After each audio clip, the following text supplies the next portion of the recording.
Assalamualaikum warahmatullahi wabarakatuh. Perkenalkan, nama saya Anissa Nurfaiza, saya dari kelas 2 SID.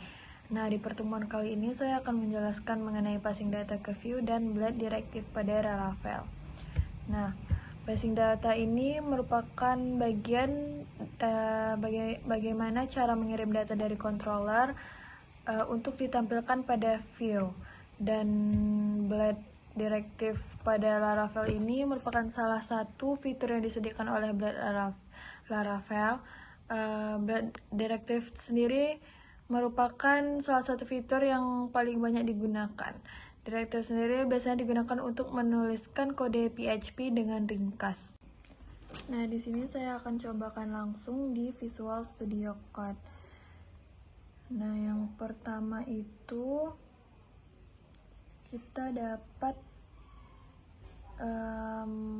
membuat controllernya terlebih dahulu dengan cara klik terminal lalu milih new terminal.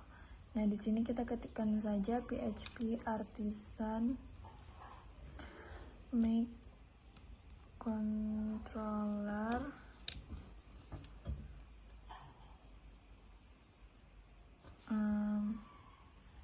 di sini karena saya sudah membuat controller saya sendiri, jadi di sini kita cobakan dengan controller baru, basic controller. Dan jangan lupa untuk menambahkan resource. Error. Di sini error karena saya sudah memiliki controller basic. Jadi kita hapus dulu. Nah, kita ulang lagi pengetikan PHP-nya.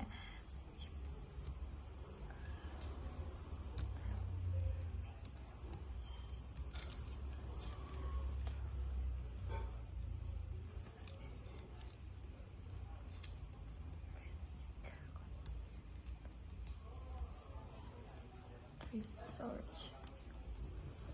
Nah, di sini sudah langsung ada basic controllernya dengan sintaks atau function yang ada.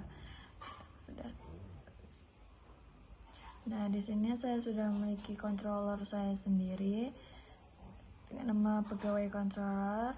Nah, di sini juga saya sudah mengisi sintaks-sintaksnya. Itu yang pertama itu ada public function index.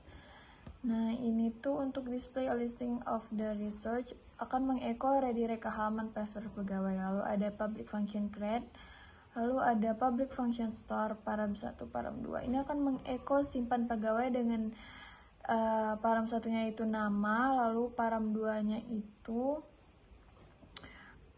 alamat. Nah, selanjutnya ada public function show, itu akan mengeko mengambil data pegawai ID. Param satunya itu ID. Lalu ada public function edit, itu akan mengeko redirect ke halaman perubahan data pegawai milik ID. Lalu ada public function update dan public function destroy string param 1. Nah, ini akan mengeko hapus data pegawai yang memiliki ID. Selanjutnya kita ke bagian roots, lalu pilih web. Nah, di sini kalian harus membuat root yang terhubung ke controller tadi. Nah, di sini saya sudah membuat root saya. Lalu kita dapat langsung mencobakannya di Chrome ya, atau apa. Nah, di sini kita klik nama itu kita tadi, Nisa apps.test/pegawai. Nah, dia akan muncul seperti ini, yaitu redirect ke halaman daftar pegawai. Lalu yang kedua itu public function store tadi kita akan cobakan. Nih.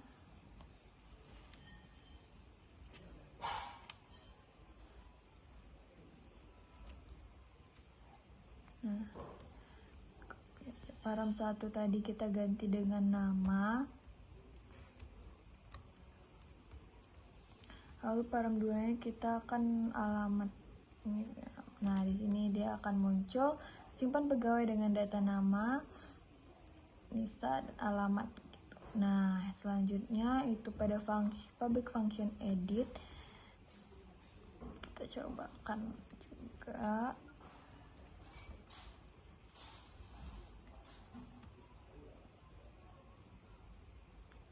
Sini kita kopikan. Nah, param 1 ini kita ganti tadi dengan ID. Coba aja ID-nya.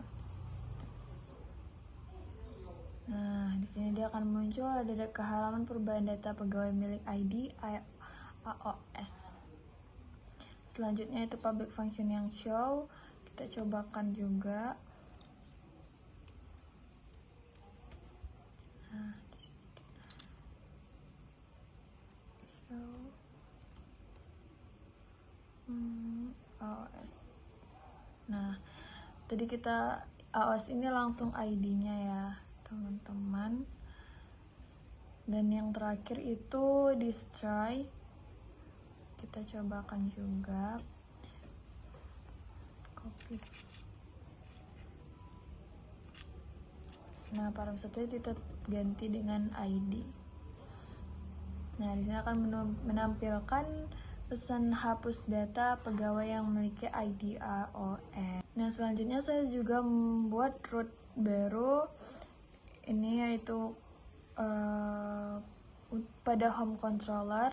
Nah, dapat kita lihat di home controller saya sudah membuat sintaksnya beserta array-nya. Nah, di sini ada username, ada last login, ada list pendidikan. Nah, dapat dilihat di research, pada bagian research, terus view, pada simple home blade. Nah, di sini pada simple home blade ini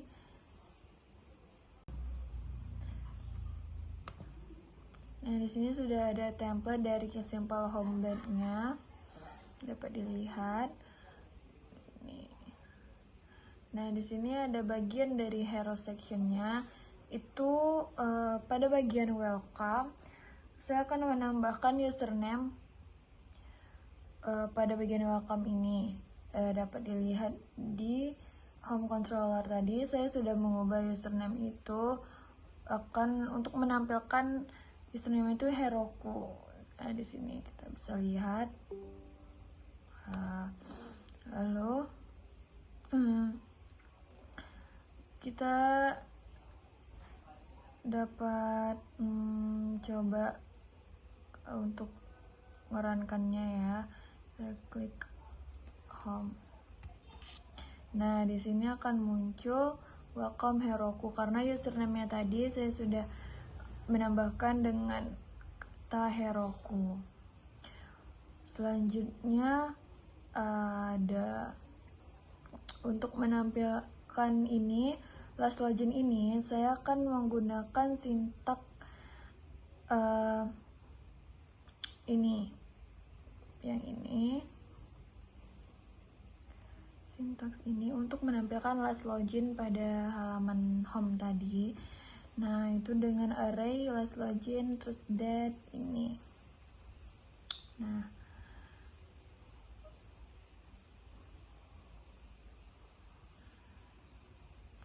selanjutnya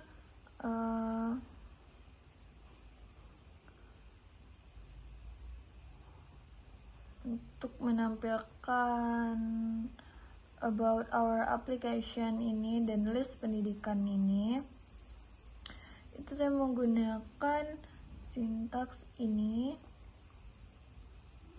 Nah, di sini kita hapus dulu ini. Nah, dengan ini PHP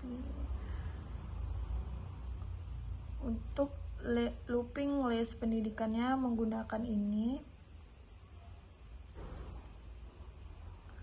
Nah, kita coba, kan tadi sudah saya hapus membuat looping. Nah, ini dia tampilan untuk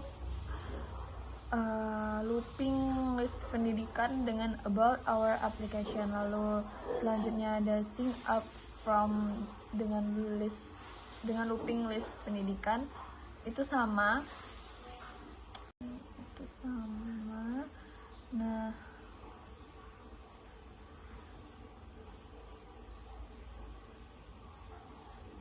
di sini kita hapus juga itu tadi sing up. Nah, ini sama ya teman-teman dengan untuk looping list pendidikannya. Kita coba ulang untuk menghapus ini tadi.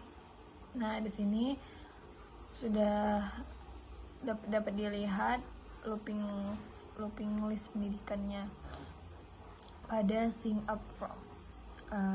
Lalu di sini saya juga membuat data array baru, yaitu toggle komponen sama dengan string param 1 pada simple homelet. Di sini saya juga membuat sintaks untuk hide about, itu untuk menyembunyikan satu kolom pada halaman home tadi.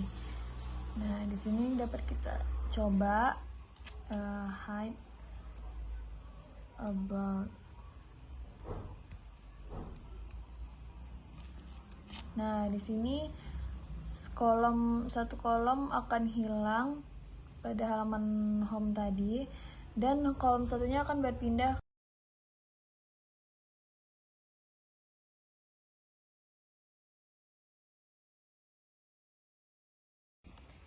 Nah, sekian penjelasan singkat dari saya.